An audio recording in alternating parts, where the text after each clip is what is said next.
Life by Max Tegmark. Max Tegmark says that we can classify life on Earth into three main stages according to the dominant organisms and the degree of complexity of development. The first stage of life, the writer called it Life 1.0, which is the biological life, in which microorganisms such as bacteria lack the ability to learn and develop, as the DNA of bacteria contained the entire programming of their behavior and the functions of their organs, which made it impossible for bacteria to learn how to modify or change their behavior in their lifetime. The closest form of learning and adaptation at that time was the concept of development, which by itself took generations and generations until its impact became clear. The second stage is the cultural life 2.0, in which the influence of man appeared, who had the ability to learn unlike the simple creatures that preceded him. A person can adapt and rearrange his thoughts according to the knowledge and experience he acquires day after day. Therefore, he makes his life decisions using this knowledge. The last stage, the writer called it the theoretical life 3.0, which is the life in which technology becomes able to change and develop itself through the design of its programs or devices. This stage of life hasn't appeared on the surface of the Earth yet, but the emergence of artificial intelligence applications give us signs for this coming era of theoretical life. Bit to remember, the applications of artificial intelligence that we see today are just signs of a new era in which technology prevails on the surface of the Earth. Intelligence is a concept that scholars have disagreed on its definition since ancient times. Max Tegmark defines intelligence as the ability to accomplish complex goals. To this day, human intelligence has proven to be uniquely broad, unlike the rest of the creatures. Human intelligence can include learning many skills, such as learning language, playing musical instruments, and scientific skills that led to many discoveries and inventions that affected the history of mankind. Human intelligence, which is represented in the capabilities of memory, computation, and learning, is what's known as the independent foundation, which means that it's an independent layer that doesn't depend on the basic physical foundation. For example, if the human brain is the independent foundation, then the information it contains is the basic physical foundation, as well as floppy disks, CDs, hard disk drives, USB devices, and flash memory cards are also from the independent layer or the independent foundation that stores information just like the human brain. Computing means transformation of information. For example, when you send a text message to your friend saying, "Peace be upon you," your words are converted into a string of zeros and ones. The rule or model that decides the mechanism of this conversion is independent of the device that performs it, so this rule or model is also an independent pillar. This means that humans are not the only ones who are able to learn and practice new skills. We can create the same rules and patterns outside the human mind as well.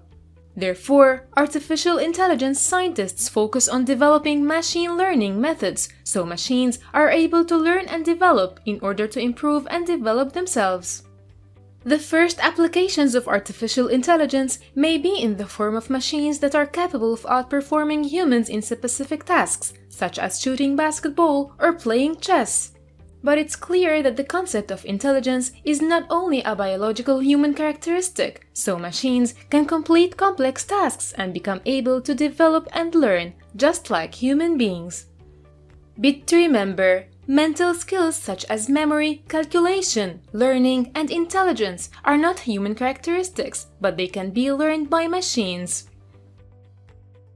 One of the most important features of the human mind is his pursuit to achieve the goals that he keeps in mind, whether they are big life goals or small daily goals.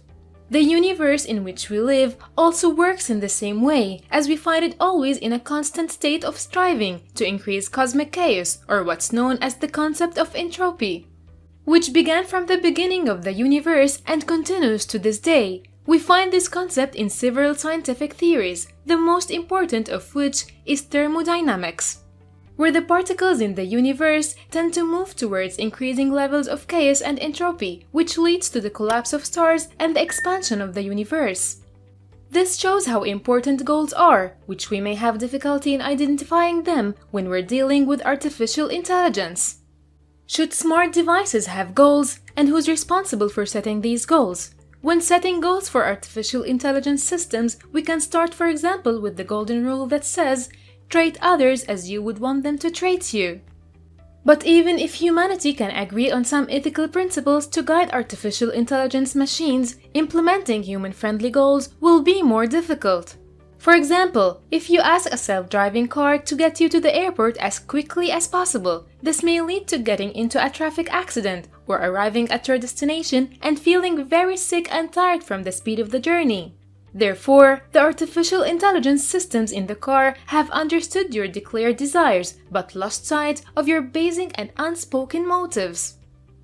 Bit to remember, setting goals and striving to achieve them is one of the most important features of the human mind, and researchers aspire to simulate this behavior in artificial intelligence systems.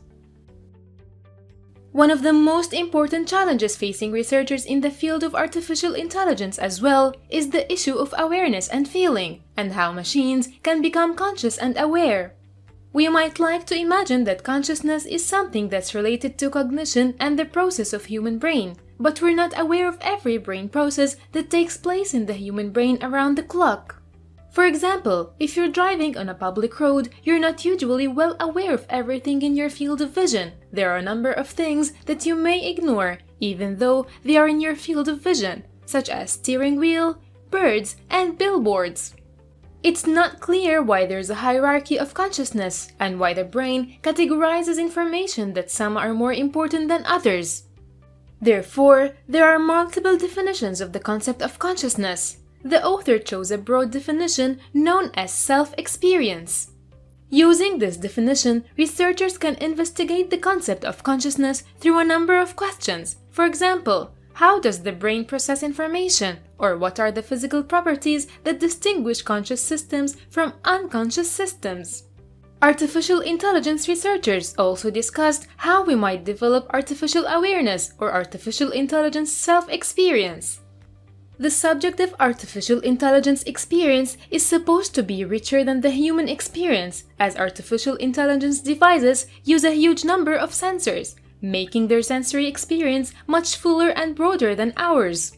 In addition, artificial intelligence systems can feel and understand more feelings and things per second because they operate on electromagnetic signals that travel at the speed of light, while the human brain works by transmitting nerve signals that travel at much slower speeds. Bit to remember, the concepts of feeling, awareness, and subjective experience are among the most important issues that concern researchers in the field of developing artificial intelligence systems. Thanks for watching. Please follow our social media accounts. And don't forget to like this video and subscribe to our YouTube channel.